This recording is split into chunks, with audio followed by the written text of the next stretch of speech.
আরে দুধের সাথে কি বললো রে এটা? হ্যালো ভাবি চুরিয়ার হয়ে গেছে কি করছেন ভাই দেখতে আসলেই তো দুধের মধ্যে শোনার চুরি বুঝি উঠার আগে দুধ দিয়ে চলে যায়। এবার একটু শোনেন দেন কি হয়েছে? চলে যাচ্ছেন আমার কেন? দুধ নিয়ে গেছে আমি চলে যাবো না? ও ভাই কিছু মনে করেন না, একটা সমস্যা হয়ে গেছে।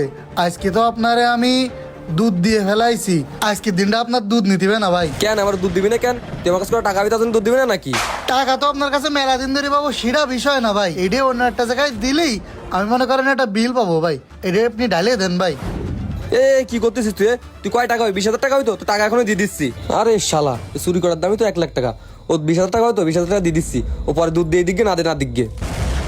সকালে ব্যাংকের থেকে 50,000 টাকা তুলে নিয়ে এলাম, দুটো বান্ডিল হলো, একটা 20,000 টাকা 30,000 টাকা। ধর তোর 20,000 টাকা। আচ্ছা ঠিক আছে ভাই, ঠিক আছে। তাহলে আমি আবার কালকে আসবো। আচ্ছা ঠিক আছে। ও শাকিল ভাই। হ্যাঁ নাই দাইছিস। হ্যাঁ ভাই আসলাম তো, আপনার ওই টেকনিক তো এটা ইনথুই। ওই শোনেন এই যে টাকাটা একটু গুনা দেন দিন।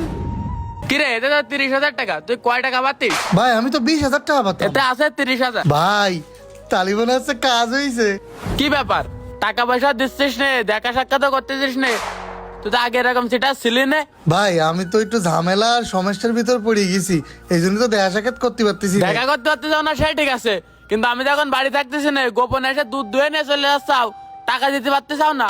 ও ভাই সত্যি কথা বলতে টাকা পয়সা তো আমি পাচ্ছি না, লোকজনে দিচ্ছে না, তাই আর কি লস যায় আপনার সাথে দেখা করতে পারতেছি না। এ টাকা পয়সা দিচ্ছে না মানে এই যে দৈনিক দুধ দুয়ে নিয়ে যাচ্ছিস, মানুষের দিচ্ছিস, তা তারা কি টাকা পয়সা দিচ্ছে না নাকি?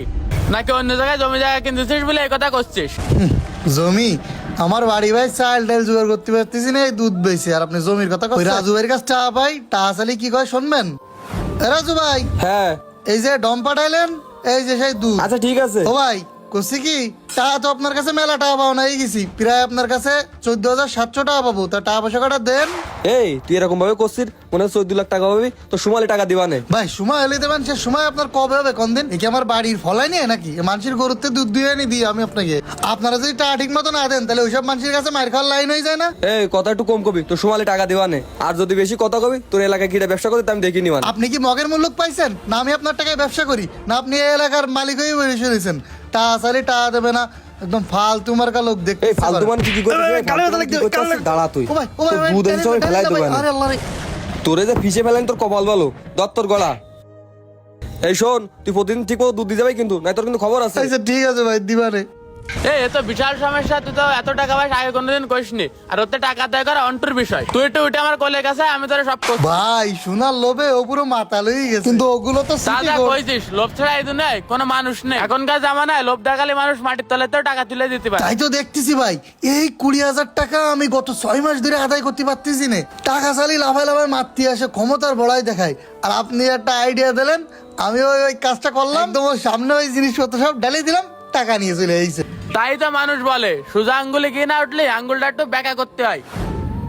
ব্যান্ডেলটা খুলে ওরে 15 দিয়ে দি, এই 15,000 তুই রাখ। পাচ্ছিলাম ভাই আমি 5,000 টাকা, সেনে পাই গেলাম 15,000 টাকা। যেরাম কুকুর সেরাম মুকুর, না হলে তো হবে না ভাই, সিস্টেমে না পড়লে ভাই কাজ হয় না। আমি গেলাম ভাই, কালকে দুধ দিতে আসবা রে, গরুটারে ভালো করে গোসল করে রেখে নেন, ইদানিং আপনার গরু আবার ময়লা আবর্জনা মাইকি থাকে।